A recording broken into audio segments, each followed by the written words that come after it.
Je me souviens une fois, j'étais parti avec un ami, on était dans un magasin, tu vois, et le responsable, c'était, je sais pas, c'était un Américain du magasin, et tu vois, il y avait mon collègue, tu vois, bon, il veut faire un peu le gars qui parle un peu anglais, moi je suis à côté, j'écoute, et il lui dit, tu vois, please, please, French perfumes, French perfumes. Tu vois, et la personne, elle est là en face, tu vois, elle comprend pas, tu vois. Et il répète, mon ami, French perfumes. Et la personne ne comprend toujours pas, tu vois, sorry, can you repeat that? Et il dit, ouais, French perfumes. Oh! French perfumes, you mean? Ok, tu vois. Ah, la personne, tu vois, mon ami s'était senti super mal, tu vois. Tu vois. Il connaît le mot et tout, pour lui, ça y est, tu vois, son anglais, il est bien, et la personne en face, malgré ça, elle ne le comprend pas. Parce que, comme je vous ai dit, les anglophones, ils ont l'habitude d'entendre des mots avec des certaines intonations. C'est-à-dire que entre ce qu'on écrit, nous, et ce qui se prononce, il y a une grosse différence. C'est pour ça qu'il faut faire attention. Mais t'inquiète, aujourd'hui, dans cette vidéo, je vais te montrer une petite technique pour t'éviter des grosses erreurs comme celle-ci et te retrouver dans des situations comme celles-ci qui sont parfois un peu gênantes et embarrassantes.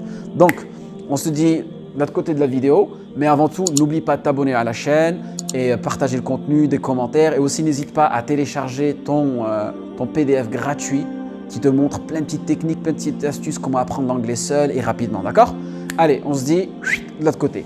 Donc ici, qu'est-ce que j'ai préparé pour toi? À gauche, je t'ai mis tous les mots qui se prononcent d'une certaine manière et de l'autre, d'une autre manière. Logique, non? Ici, tu as, regarde, les mots avec des lettres majuscules. Pourquoi? Parce que, regarde, si tu fais bien la différence ici, tu as 1, 2, 3, et ici 1, 2, 3, tu as 4 lettres. À chaque fois, si tu remarques, qu'est-ce qu'on a? On a la lettre E à la fin. Donc, il va y avoir une différence de prononciation et une différence de signification. OK? Donc, qu'est-ce que ça donne? Ici, le O, on va le prononcer entièrement, comme dans les lettres de l'alphabet. O. Pourquoi? Parce qu'on a un E à la fin, tout simplement. Donc, ça donne quoi? Robe, robe. Et ici, vu qu'il n'y a pas le E, le O, il va se prononcer différemment. Ça va être quoi? Rob, rob. Ici, rob, c'est le fait de voler. The robbers shot the policeman. Okay? Les voleurs ont tiré sur le policier, tu vois. Robe. A judge wears a black robe, tu vois. Une robe noire. Ici, pareil. Donc, ça donne quoi? Je te laisse faire. Ça donne quoi? Cut. Le fait de couper. Et ici, ça donne cute, tu vois. Et insiste sur le U, tu vois. Prononce-le entièrement. Cute. Cute. Oh, he's so cute. This baby is really cute, tu vois. C'est-à-dire, il est vraiment plaisant, mignon, tu vois. Et il y a une autre expression en anglais qu'on dit souvent, tu dis, don't be cute with me. Don't be cute with me. C'est-à-dire, tu sais, n'essaie pas de la faire à l'envers, ne fais pas genre le gars intelligent, tu vois, genre je t'ai compris, tu vois. Don't be cute with me. Et ici, simple, alors ça donne quoi? Hat, hat. Et vous voyez, tu vois, le A, il est vraiment long ici, tu vois. Hat, hat. N'hésite pas à le... Par contre, ici, c'est différent. Vu qu'on a le E, on va le prononcer comme dans les lettres de l'alphabet. Donc ça donne hate.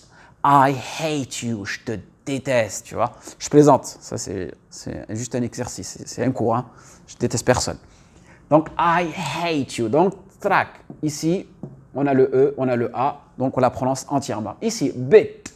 Bit. Et ici, je te donne, ça donne quoi? Tu prononces la lettre I entièrement, ça donne bite. Bite. La différence entre bit et bite, il y a une grosse différence.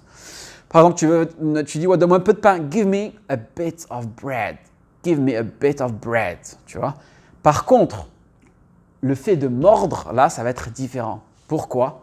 Regarde, on en prononce entièrement pareil. Et on dit bite. Et pour les personnes qui sont angoissées, qu'est-ce qu'on leur dit? Don't bite your fingers. Don't bite your fingers. OK? Donc, on voit bien la différence entre celle-ci, entre ce mot-là et ce mot-là. Et bit aussi, souvent utilisé en anglais, si tu veux faire, tu sais, genre un peu le gars américain et tout, au lieu de dire a little of bit, tu sais, tu fais tout ça en un seul mot, a little of bit, a little bit, a little bit, tu vois, a little of bit, a little bit, a little bit. Ça fait vraiment, tu vois, tu es confiant, tu parles comme les Anglais, et ainsi de suite. Donc, pour revenir à cette règle-là, et pour revenir à notre ami, l'erreur qu'il avait faite, qu'est-ce qu'on fait? On va l'écrire ici et on va essayer de la corriger ensemble pour que toi aussi tu ne tombes pas dans des erreurs similaires. Boum. Ici, ça donne quoi? Regarde. Le U, donc on va le prononcer comment? Entièrement, comme dans l'alphabet. Donc you. Pourquoi? Parce qu'on a une voyelle à la fin. Et ici, le R, on va le prononcer à l'américaine. Donc c'est un R. Tu vois, ça fait per, perfume. perfume, tu vois. Donc avec cette petite technique, tu vois, ça t'évite de faire toutes ces erreurs-là. Et en plus, tu vois, avec toutes ces petites techniques-là, tu peux gagner plein de vocabulaire, tu peux prendre plein de mots, comme ça tu vas en langue anglaise, tu rajoutes un E, tu enlèves un E, tu vérifies dans le dictionnaire et tu vas gagner plein de mots en vocabulaire, en signification pareille que tu pourras utiliser. Et toujours fais bien la distinction de la prononciation entre ces deux styles de mots, qui finissent avec un E et qui ne finissent sans E. Nickel. Donc, Anglais Révolution, c'est ta nouvelle solution.